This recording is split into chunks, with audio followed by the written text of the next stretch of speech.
Britain is being flooded with cocaine, and those responsible are Colombian cocaine cartels operating quietly and secretly on the streets of the UK.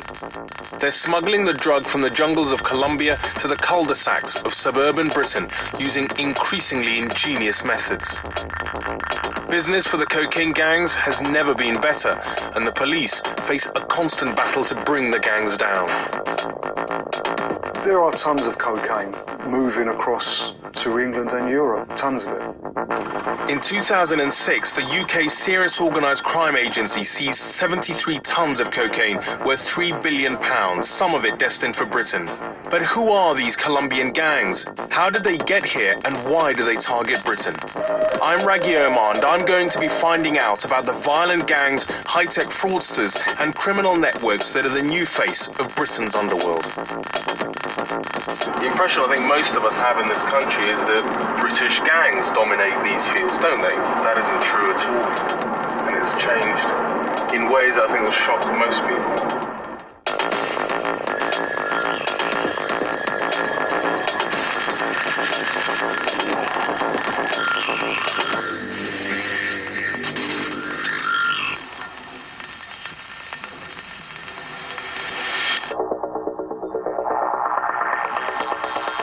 This is a recent bust of a Colombian gang that specialized in smuggling cocaine into Britain. Police seized tens of kilos of the drug, but it's the tip of an iceberg. I'll be discovering the measures the authorities are now having to take in their efforts to stop the cocaine invasion. And I'll be tracking one Colombian cocaine cartel that was bringing literally tons of cocaine into Britain and making an estimated £1 billion in a below-the-radar operation run by Colombians who led apparently normal, everyday lives in the UK. It's a street in central London near London Bridge. It looks like a normal working day in the capital, and yet, hidden amongst the people rushing to work are members of a Colombian cocaine gang. We know this because, for months, police had the gang under surveillance. It was the start of a 4-year investigation that was to bring down Britain's first £1 billion drug gang. I'm in the heart of the city of London in the financial district, and yet, ironically, this is where the cocaine trail effectively began. And police watched that bus stop just across the road, and what they found is, again and again, a man would drive up, he'd meet someone else standing at that bus stop, 2 men would exchange bags. The man at the bus stop is joined by another man. They both go to a waiting car, a silver Rover, where they hand over bags of cash, sometimes as much as £150,000. Profits from a multi-million-pound cocaine dealing operation. Exchanges like this take place 3 or 4 times a week, day and night. The men do not know it, but they are being watched and filmed by an elite police surveillance team.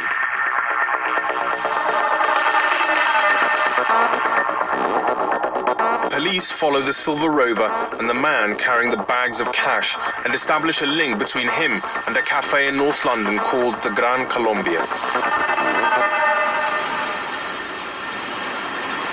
This is one of the busiest roads in North London. Archway is just up there. There's cafes and businesses all around, and yet in a lot of ways the fact that this was the Gran Colombia Cafe was in such a busy area was very good cover for the police, because they had surveillance on it, and obviously they had multiple points at which to see what was going on, people who were coming in, material or money that was being sort of taken out, and that's how we got to know exactly what was going on in the Gran Colombia Cafe here. Police suspect the Gran Colombia is the center for a huge drug money laundering operation. They watch hundreds of thousands of pounds in cash coming in and out, and then being couriered around London in inconspicuous rucksacks and plastic bags. To crack the gang, police decide to follow the money to several money exchange bureaus in central London. They discover the money is being transferred in small amounts to Colombia. One police officer who has worked on several investigations dealing with Colombian cartels describes the network of couriers these gangs need for their activities.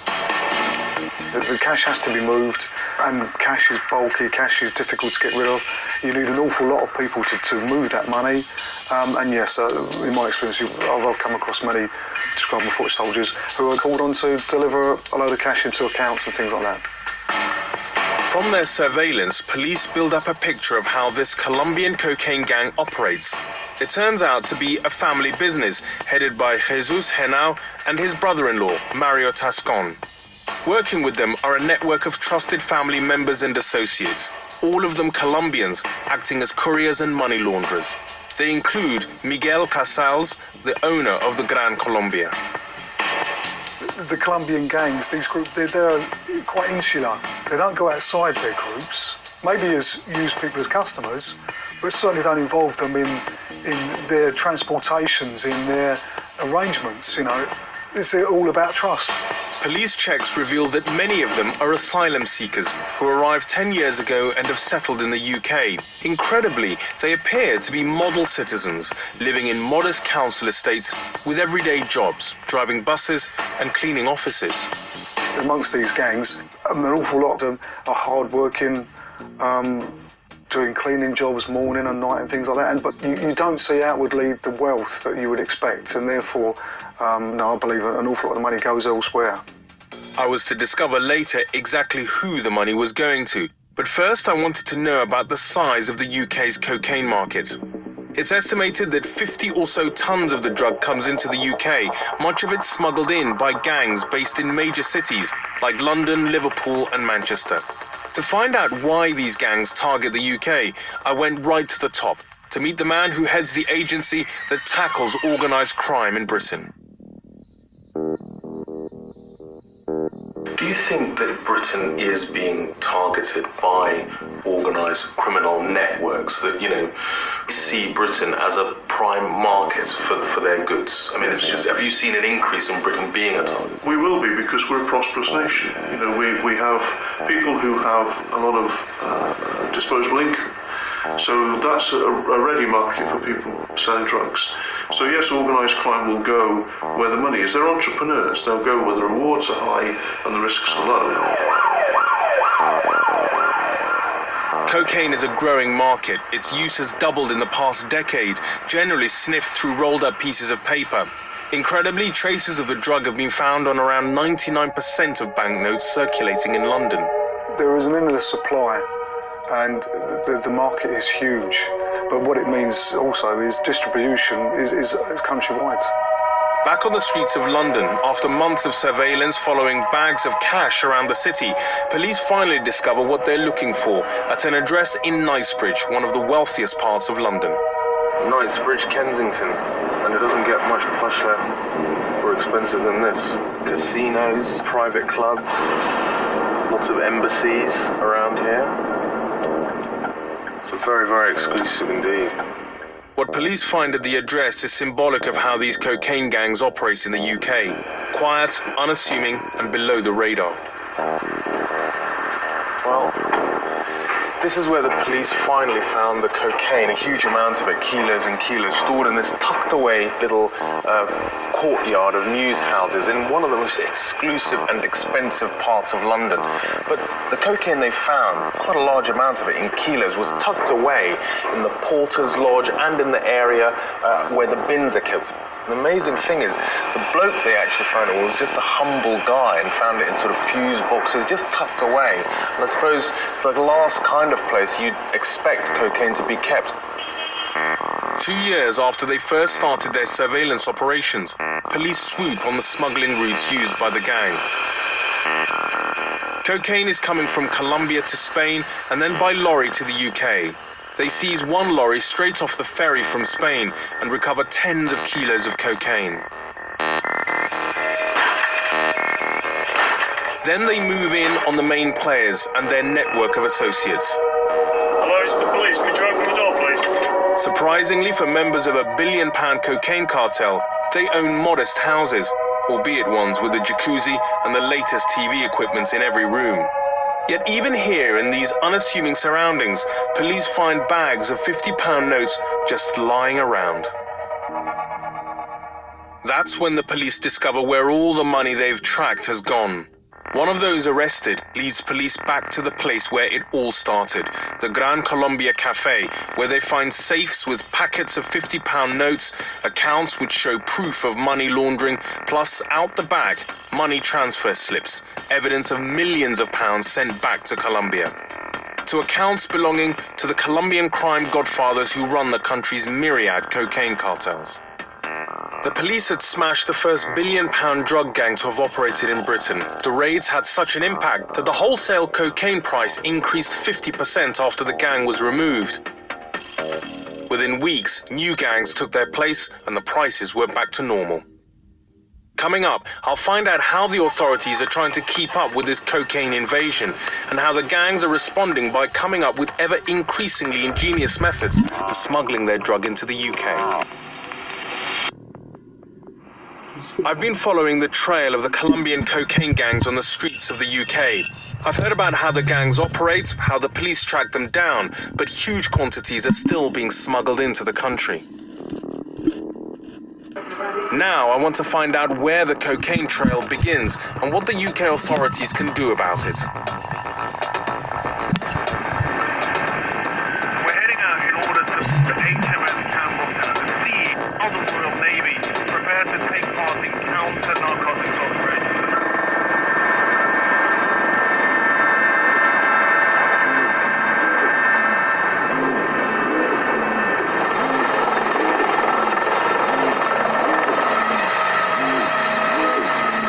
There are always Royal Navy ships like HMS Campbelltown stationed in the Caribbean, on the lookout for drug smuggling vessels which carry drugs from Colombia to the islands of the Caribbean. From there, the drugs go to the UK, the rest of Europe, and the USA. How important is counter-narcotics in terms of what the Royal Navy does? It's hugely important. I mean, it's certainly one of the most important roles that the Navy fulfills around the world on a daily basis. The principle is to be cued, as we call it, i.e. told where the vessel is, first of all. You then have to be able to deploy a boarding team, typically, either by helicopter or indeed by fast boat, onto the particular target vessel and then conduct a search and then either a detention, an arrest or whatever the situation calls for.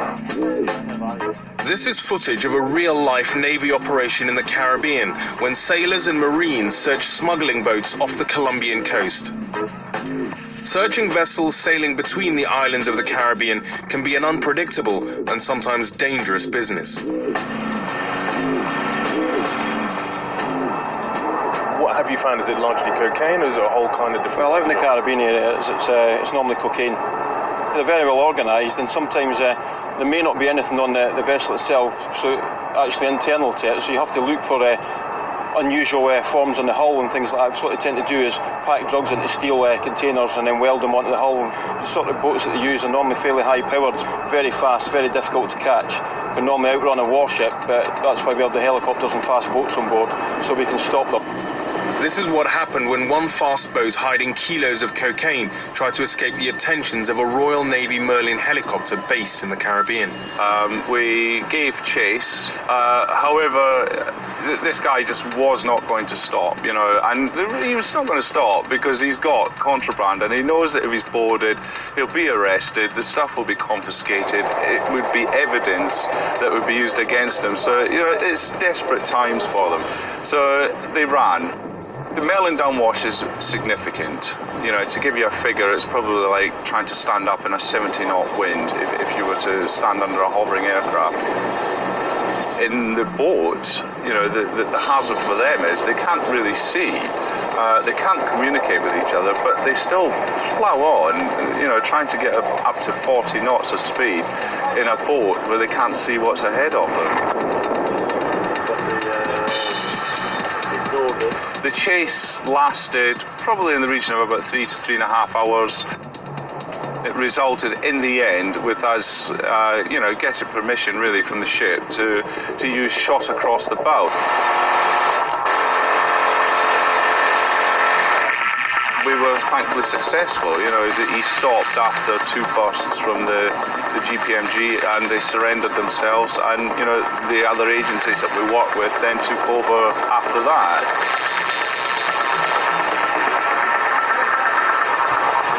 This recent Royal Navy operation recovered cocaine from Colombia worth tens of millions of pounds. Most people think that trying to find narcotics, especially those being brought in by boat, is a bit like trying to find a needle in a haystack. Would you say that that's true? I would say we're a lot more successful than that. Between February 06 and now, the Royal Navy alone seized 18 tons, set against the UK market of approximately 35 to 45 tons. The Navy destroys some of the drug smuggling vessels to prevent them from taking to sea again. Even though I'm on a warship, I have to remind myself that I'm not reporting on a war or a military exercise. This is actually a warship that is training for counter-narcotics operations, seizing cocaine, basically, from Colombian gangs. It's a reminder, it's a stark reminder of just what a huge, huge industry cocaine is, that it takes the Royal Navy to be involved in trying to stop Colombian gangs getting cocaine into Britain.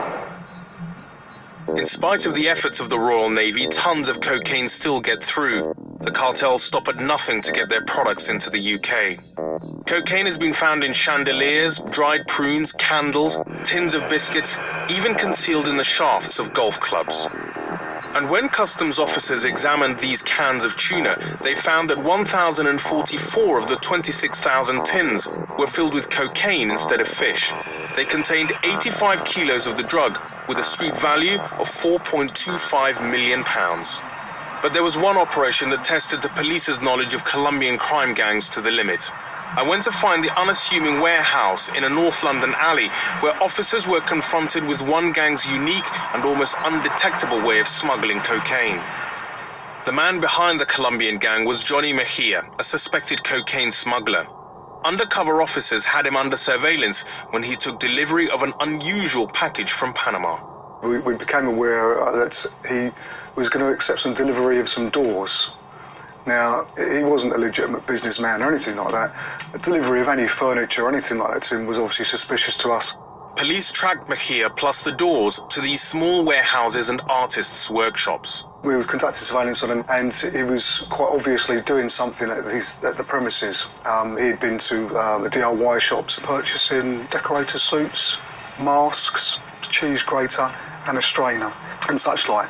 And during the course of surveillance, we also saw a very large container, oil drum, being delivered to the location as well. So we obviously felt that something was taking place there. Just quiet little sort of businesses, a lot of woodwork, carpentry workshops. We believed that they were certainly doing something as regards their criminal activities, and decided that we should intervene. Police knew they were tracking a known cocaine smuggler, but they were still mystified about what they'd find behind the locked doors. So tell me what it was like when you actually entered this place where the doors were being stored. As soon as the door was opened, pungent smells coming out from there. It's a very, very small unit with no windows in it. And on entering in it, there was a corner of it that had been made into like a sterile area with plastic sheeting. There was obviously a lot of noise going on in there, a lot of dust. I suppose everyone's going in and thinking, where's the drugs, where's the drugs? There was no big bags of white powder or anything like that. And there were these big doors. One door was being worked on, being demolished effectively.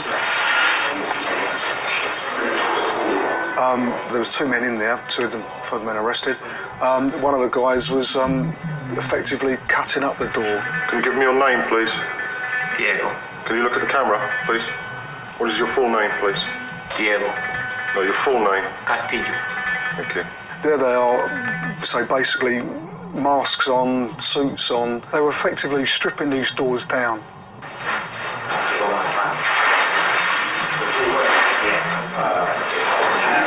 the bag we have a cheese grater, a hair dryer, plastic box, work suit.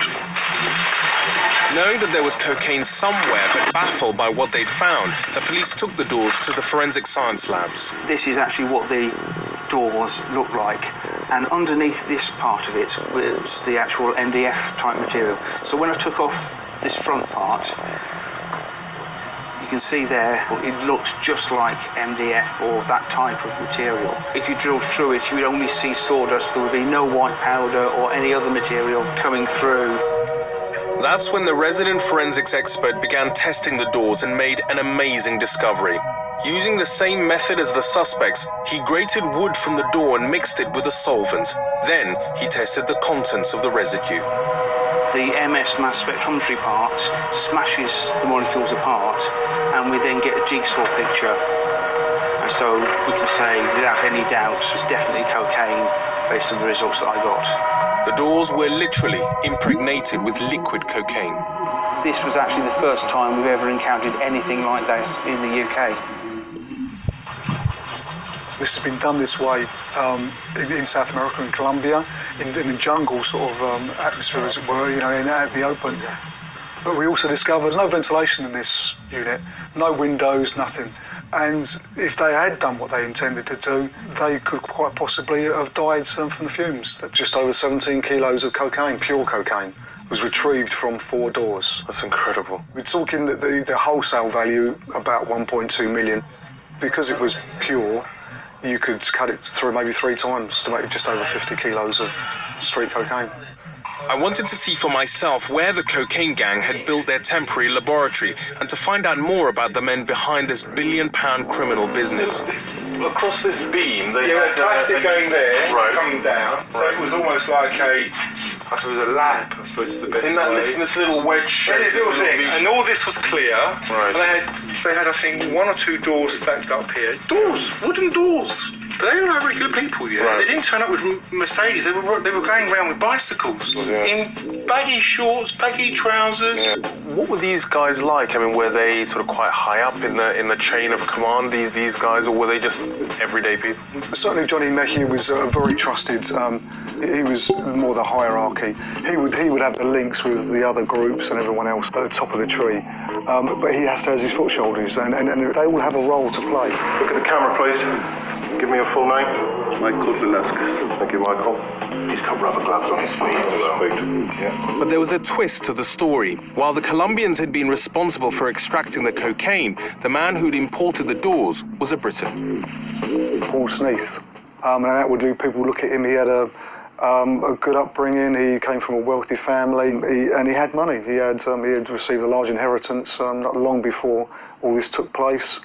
And yes, you certainly would look at him and think, you know, why on earth would he be involved in this? And certainly that's the way he played it as well. He played it that he was the innocent. He'd been duped by these Colombian gangs or cartels. He had no idea, but that was quite clearly not the case. Paul Sneath was jailed for 18 years and Johnny Mejia for 12 years.